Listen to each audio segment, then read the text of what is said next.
Hey, what's up guys? This is my review of the Dedal 5-20 by 56 34 millimeter main tube, first focal plane, illuminated with a AA battery, not some weird watch battery, and a scope that, if I had to say what it most reminds me of, a Smith Bender. All right, now that Smith Bender comment, pretty bold talk for a one-eyed fat boy, but the truth is, Dedal has been around since 1991, and they started designing scopes in the Soviet Union because they started back engineering Smith Bender scopes.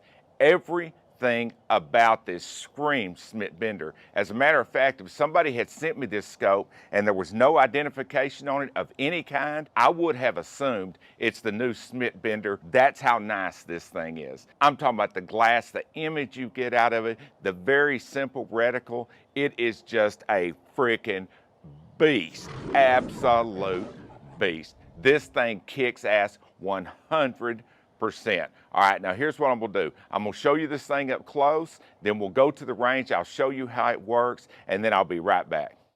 All right, now the first thing that's gonna jump out at you about this scope will be the battery slot underneath it. The other is it has target turrets, but they're capped, which is super nice because you don't have to worry about locking them or moving them later on. Now it also comes with the owner's manual, instruction manual that of course I'm not going to read and you probably won't either. This is a true mil version scope. So it's mil radiant on the turrets and it's mil radiant on the reticle.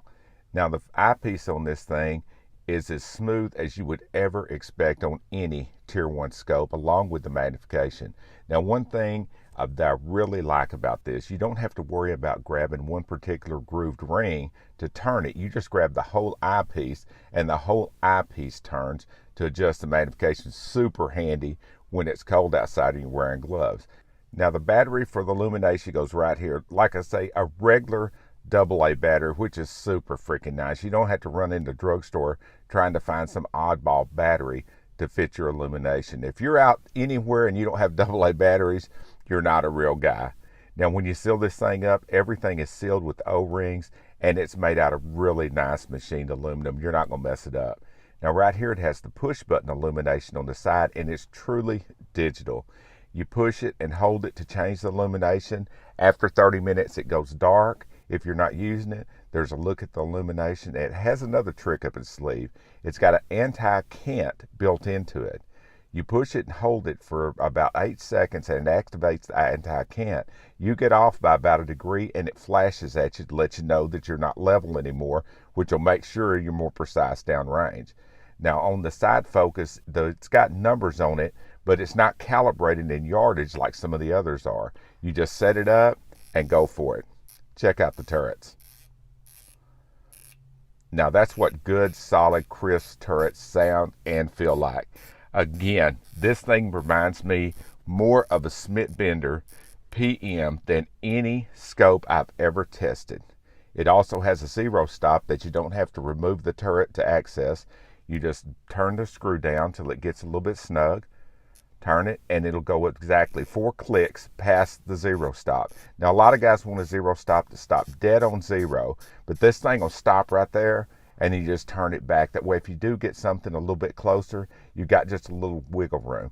And if you want to, back out the screw and you don't have to use the zero stop. You can use it with it or without it. Me personally, I use them about half the time. Now to re-zero the turret, all you have to do is back out the 3 screws around it. Once you do, there's no clicks or anything. It's perfectly smooth so you can get it lined up exactly like you want it. Tighten them back down, go around all 3 sides of it real gently, then give them one more little snug. You're back to rolling. The side turret works the same way. Listen to that. That's what really true tier 1 turrets feel like. This thing's incredible. All right, I got it mounted up in the fixture. Let's take a look down range to see how it performs. I'm gonna be doing everything at 100 yards, and the target that I'm using on the left-hand side, every one of those dots is 1 mil radian. Here's a look at it at 5, 10, 15, and 20 power. See just how nice that thing looks. All right, I'm gonna do the vertical track and I'm gonna run it all the way from stop to stop, up and down. Bring it back to make sure it zeros. Now, one thing I wanted to tell you guys, These scopes right here were built by the Russians for their special forces. This is their absolute top of the line scope, and once you look through one of these, you'll know why it's their top of the line scope. Horizontal tracking the same way, running it from stop to stop. About to bring up the box test. I'm gonna run it 1 full revolution in each direction.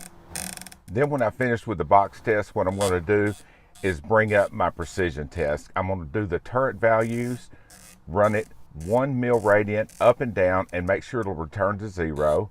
And then I'm gonna hit it with the nipple twister. Right here on the box test, right back to center, everything's perfect. All right, here comes the turret value test. I'm gonna be turning it 1 mil. There we go, 3, 4. I'm gonna bring it back to 0.